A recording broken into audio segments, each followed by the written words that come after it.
Hi, and welcome to Mandarines. My name is Melody, and today is February the 5th, 2015. This is episode 4. So I hope that you had a great week. It's been quite cold in here. It's been snowing quite a lot. Right now I'm looking outside, and the small houses around are covered with snow, and it's been really nice. I've been working from coffee shops. I try to do it like every week in a nice coffee shop in Riga's old town, and it's quite dark inside, but there's like two big windows on in the coffee shop, and you can see the old buildings, and the snow was falling, and I had like the best cheesecake ever. I think I had some kind of cranberry or some berries on top, then the cheesecake, and on the bottom it was some kind of chocolatey base, and it was so delicious. Some cappuccino and chai latte, so good with knitting. Wonderful. I also got to meet Ita, who's Latvian. She contacted me after listening to the Wolful podcast because I've been interviewed there. And she just contacted me and asked if I was interested to meet her. So we met, and yeah, it was really good to chat about knitting in that coffee shop. And she brought two books with her. One is it's a book with all of the Latvian mittens patterns. So inspiring, and I don't understand why I haven't cast on a pair of mittens yet, because the colors and the patterns that they use in every different region in Latvia, it's so beautiful, so inspiring. So yeah, I think I might cast something really soon. I mean, I'm living in Latvia, so if I don't take advantage of that cultural aspect, I don't know why I would do it anywhere else. I mean, I should do it here. And the other book that she brought was about Fair Isle. It's a Norwegian magazine. Was really nice. She brought some Latvian wool as well. I don't remember how it's called, but it's traditional Latvian wool, and I've never tried Latvian wool either, so I should try to combine Latvian mittens with Latvian wool. Other than that, yeah, plenty of knitting. In a recent blog post, I said that I haven't been working on anything for myself in the past few months, which is true. And even though I've been knitting a lot, I've been craving for even more knitting. So I had in my stash 6 skins of Drops baby alpaca, which is a blend of 70% baby alpaca and 30% mulberry silk. And so I had 6 skins in my stash, and I don't know, I was browsing Ravelry one evening and I really wanted to cast something on, and the Waterlily top by Megan Fernandez that was published in Pom Pom Quarterly issue, I think 8, 9 or 10. I'm not sure. Yeah, that was a really beautiful pattern, and it's been in my queue in my favorites for quite a while, and I really wanted to cast on something simple and something that I know that I would get a lot of wear from. So yeah, I just I don't have a lot of fingering weight yarn in my stash. My stash is actually quite small because I try to be extremely reasonable and I'm on budget. So the way I buy yarn is it's only when I have a specific project in mind, and then I get the yarn to knit that specific project. So I don't think that I have yarn. I don't think that I have yarn that I got for, I would say, for no reason, or just because I wanted to acquire yarn. Even though if I would just listen to myself, I would get so much yarn. So I'm trying to be reasonable and only get what I need. So yeah, the only fingering weight yarn that I had was this one, and I really like it. I got it on Ravelry from a lady in Denmark that wanted to distash it, so it was quite cheap. And yeah, I really love the color. And I thought at first, I think I wanted to get, I think I got 6 skins. She had 6 skins to sell. And I think I got these 6 skins because I wanted to knit one of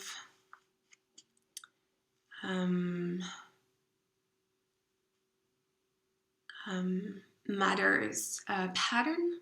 It's not a tee, but I think a t-shirt. But I think I wanted to knit the 3/4 sleeves shirts, and I don't know why I decided to cast the Waterlily on. I just fell in love with it and just decided to do it. So I think I cast on 2 weeks ago. I think it was 2 weeks ago, and I've been working on it every evening, so after work, every evening, or very early in the morning. And so if you look at the pattern, the bottom part, it's knit bottom up, and the bottom part, it's only stockinette. So you can knit this part in no time. It's really fast. And then there's a Latvian braid that separates the stockinette with the lace. So you knit the Latvian braid, and then you start knitting on the lace. And the lace section is so beautiful. It's really pretty, and the chart is really simple. It's quite a simple lace pattern, but it's so addictive because on every row you can see that the lace section is appearing. So you get really excited, and you just tell yourself, oh, I'm just gonna knit one more row, and you realize that it's 1 or 2 a.m. and you're still knitting on it. So I must say that I didn't have a lot of sleep over the past few weeks just because I was so obsessed with my knitting and I just couldn't put the needles down. So I cast it off, I think 3 days ago, and I've been wearing it for 2 days. I've tried to put it aside and not wear it too much because even though it was quite a fast knit, I don't know how the yarn is going to behave because it's a blend. So I said it's a blend of alpaca and silk, and I'm just worried to ruin my top if I wear it too much, especially if I wear a cardigan or a bag, like on the side, it's gonna start to peel. So I'm trying not to wear it too much. Right now it's winter, so I just wear it at home, so it's perfectly okay. But I think I will have to be really careful in spring and in summer when I won't wear my coat anymore, because I have one woven bag that I absolutely love, and I wear it all the time in summer and spring. And the material is quite rough, so I'm just afraid that I'm gonna ruin my top. So I cast it off, and I'm obviously wearing it. What I really, really liked about this top was this particular section. I don't know if I did it really, really well, because so it starts right here, the V, the neck shaping, and I think I didn't like divide. My number of stitches was not perfect. I mean, the pattern is really simple, but it's just, you have to like trust yourself, trust your knitting skills, and try to figure out more or less um, how to understand the chart, because on the pattern it says that you have to, so you work both parts separately, and so here you have the decreases, but you want to keep the pattern working. So here you have to know where you have to start. So you have to, yeah, just be careful in what you're doing, and then you do the other parts, I think. And it's, yeah, like once you did this one, it's really easy to do this one. And yeah, I just love it. Some people said that they didn't really like the back because it was quite baggy. So there's a lot of people that did something different on the back, like knit three together, instead of knitting every stitch. For me, it's okay. I mean, I have quite a large frame, so it's a bit baggy on the back, but it doesn't bother me too much. I will knit this pattern again for sure. And I mean, I actually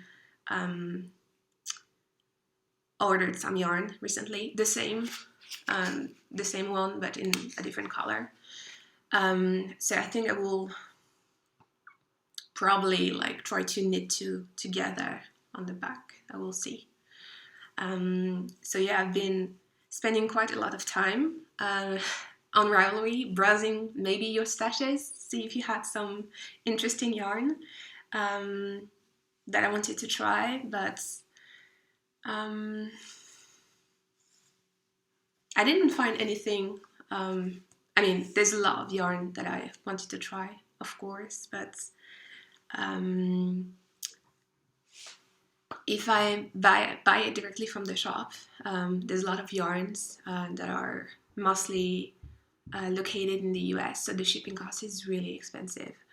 And the yarn, most of the time, it's from indie dyers or small farms, so the yarn is quite expensive, which I totally understand, because that's a lot of work to produce yarn in smaller quantities. And when there's a sole person that is doing everything, I think it's, I mean, I don't mind paying more money for a yarn that has been made by a particular person.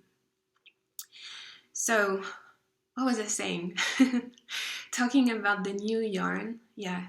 So that's what I've been knitting this week. I've been knitting on something else, another pattern. Other than that, really nothing. But I have a new pattern that comes up today. It's a new shawl pattern. As I said, I've been working on it since December. Yeah, I created the pattern in November and started to knit on it in December. And yeah, the test knitters,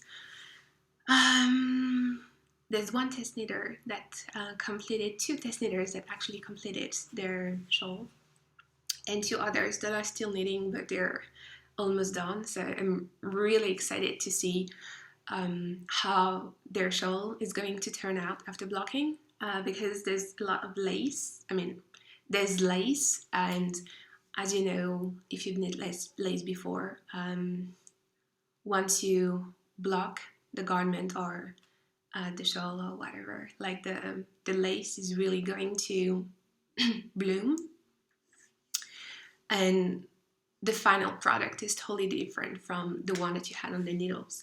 And I was so impressed once I blocked mine. I don't have the equipment to block anything properly, so I really tried. I have some camping mattresses, so I have 2 of them, so I've tried to put them together, and some towels, and I've tried to spread the shawl as much as I could, and it worked quite well, and the shawl turned out to be really big after blocking. I was really shocked.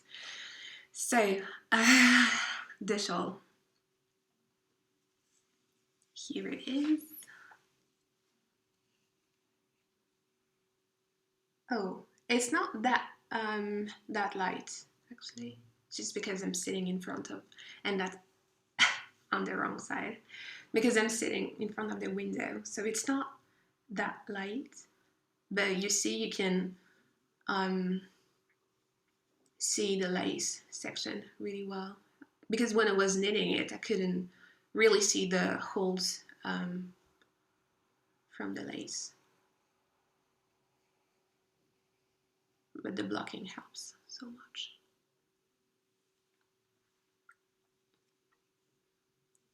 It's really hard when I'm sitting in front of the window. Yeah, here we go.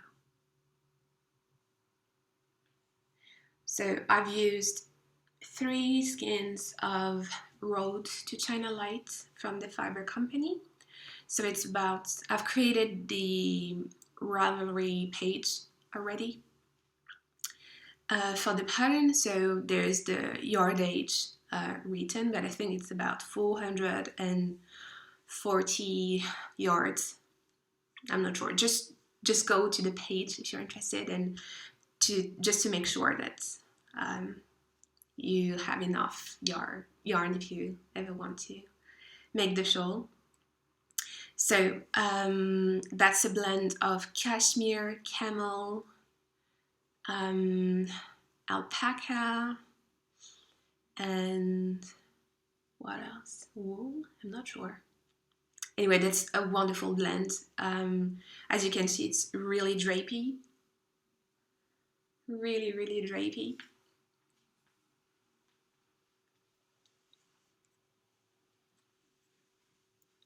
So it's a triangular shawl, so it's knit from this part until the end, and then there's an attached border.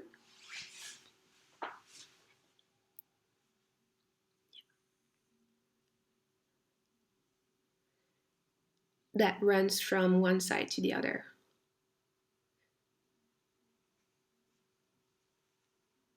And it's so warm. It's so warm. I mean, it's really the perfect size, and because it's triangular, like you can just squeeze your neck like that if there's like some wind that is passing through, or if you're at home, like, because it's really drapey with that yarn, it's really comfortable to wear it that way. Yeah. So it's called Canopy, and it's been inspired by the forest again, by the forest that is everywhere around. I can see the woods already from here. And if I stand in the kitchen, which is the other side, if I stand in my kitchen, there's like this huge wooden window that you actually can open up. And if you look through that window, you can see the canopy of the trees on miles and miles and miles and miles, because the forest starts right there and runs through Latvia and ends in Estonia. So it's a huge forest. And the forest is very different from one place to another. But here, like, we have exclusively pine trees. Only pine trees and pine trees and pine trees and pine trees. Other parts of the woods have birch trees. And there's one standing just in front of me, but on the other side, it's only pine trees. And it's very funny because in France, we have these kinds of forests in the southwest, close to Spain, and it's called Les Landes. And that's actually, I don't think that's a natural forest. I think it was created with Napoleon, because that was a swamp and they wanted to cover the place, so they started to plant pine trees, and then the trees, they started to spread everywhere, and now this part of France is known for the pine trees. And it's, every time that I'm here, it reminds me of that place, because I used to go there as a kid. One of my uncle actually lives there, and I remember we used to go to that amazing farm. It was a goat farm, and I was so crazy. I mean, I've always been loving animals so much. I was chasing the goats and playing with them all the time, and just wonderful memories from that time. There was also a donkey that was called Melody. My mom always tells me that story, and it makes me laugh because I actually have memories of that time. I was like 3 or something, and I remember wearing that 1990s jumpsuits with a cap and chasing the goats. Anyway, Canopy. So, yeah, this pattern has been inspired by the forest. So that's a triangular shawl, as I said. Then you have these little triangles that are facing. It reminds me of the canopy. And then you have the lace section that is like pine trees or fern.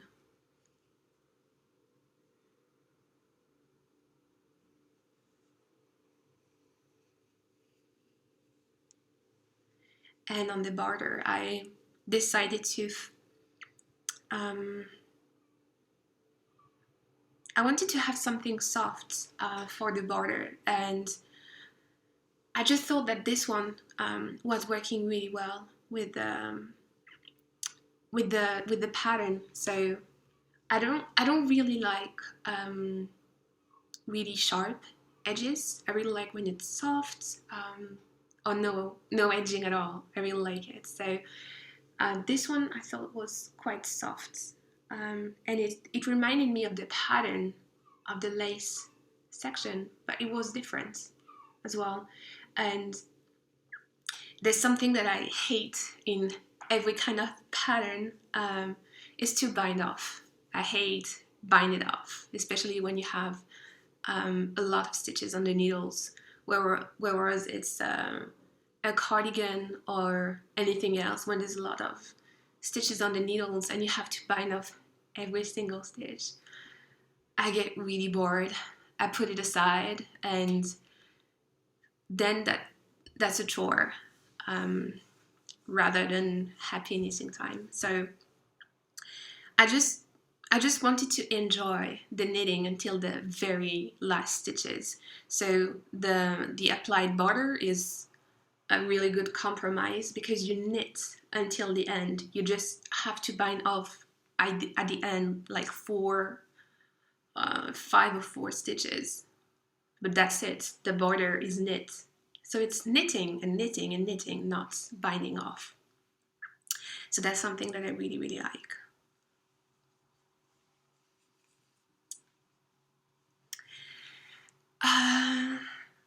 Other than that, yes, I thought of starting a knit along for this pattern.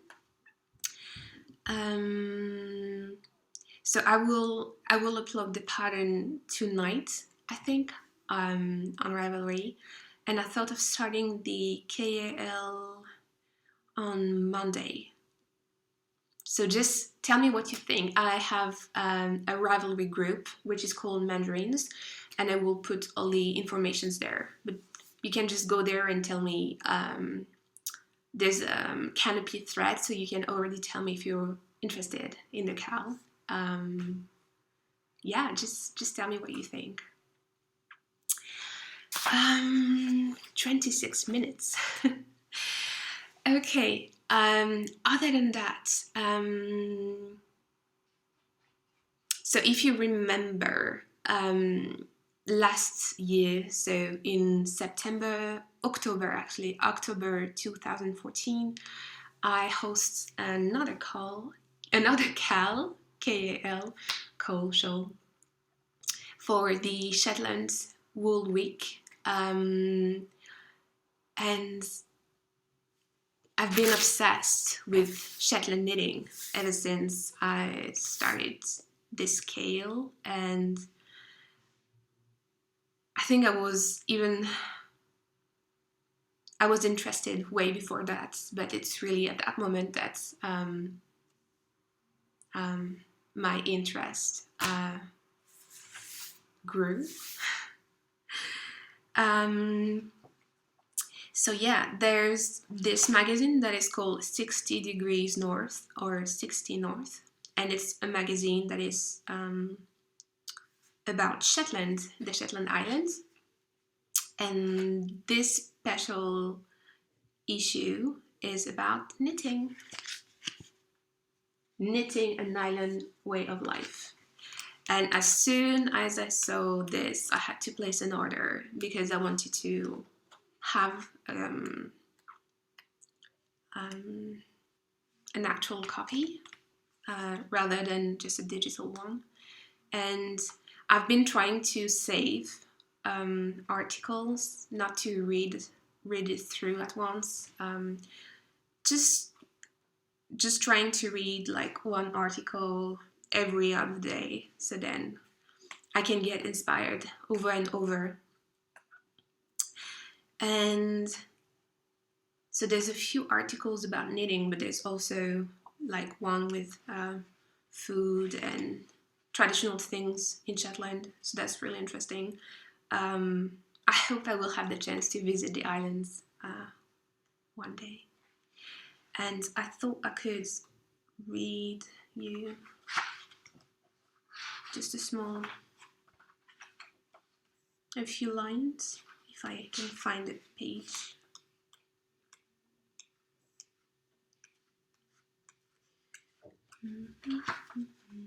Here it is. So that's the article, Shetland Knitting, a Way of Life. So, for me, knitting evokes many memories. It's a way to connect with the past, with the talented people that went before us, and something that provides us with a sense of belonging to a place. I love the sound of needles softly clicking together, and that together with the ticking clock are evocative of winter, of cozy nights and sitting beside the fire with family. I sincerely hope our younger generation can continue to learn these skills that were so important to our forebears. Knitting is such an important part of Shetland's heritage, and it is up to us to ensure this part of our culture is retained. Hopefully, in the process, we can help make many more happy memories. There's a bunch of beautiful Fair Isle pictures.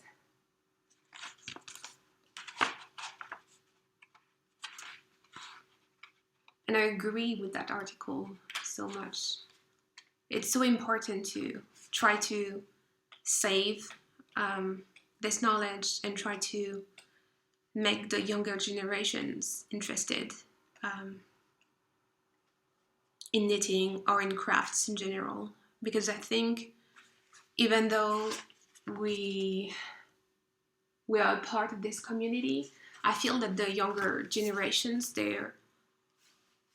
it's not for everybody, of course, but I feel that like the internet is so huge and the video games, and that's great, but I feel like knitting is something,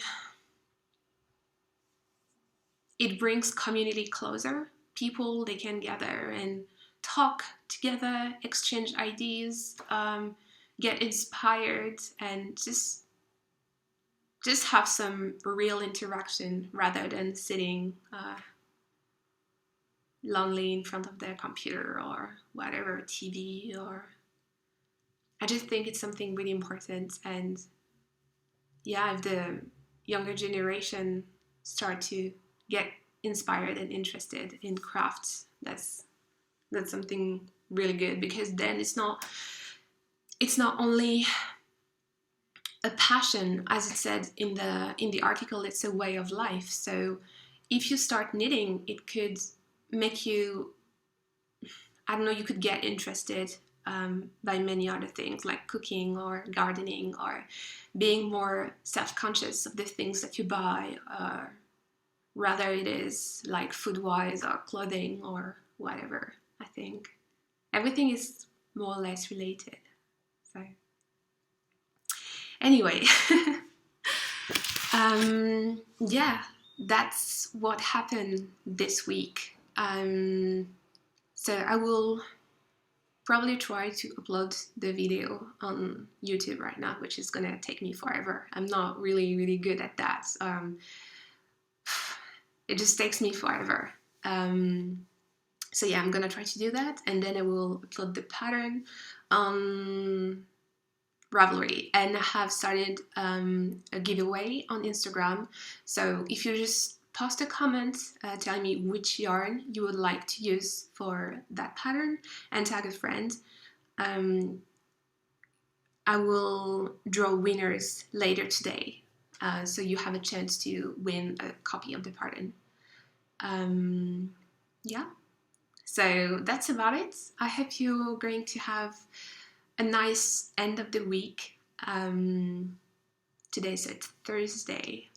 Yeah, I have nothing really planned for nothing fancy for the rest of the week working. Other than that, hopefully having a nice walk outside. And that's it.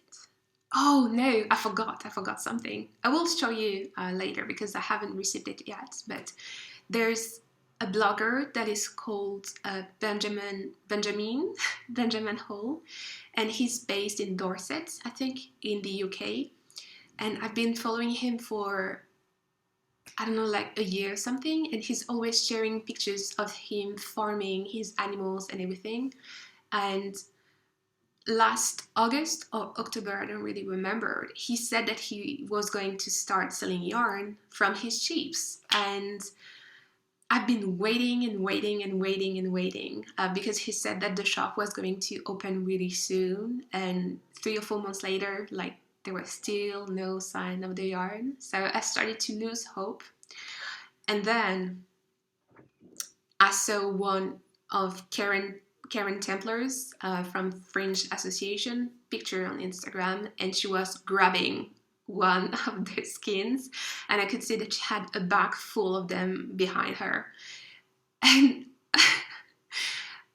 my heart really stopped for like 2 seconds, and I just told myself, how could she get the yarn? Like, how could she get it? And then she said that they actually started to sell the yarn on Etsy, but it sold out so quickly that only a few people were able to get the yarn. So what happened last week, it's another member of the whole family had she has an Instagram as well, and she sent me a message and to other Instagram people to tell them that that Benjamin was going to have more yarn the next day. So I kind of stayed on, let's say, refreshing the page like a fanatic, and I was able to grab some yarn. So it's on its way. So hopefully next week or the week after, we'll be able to show you.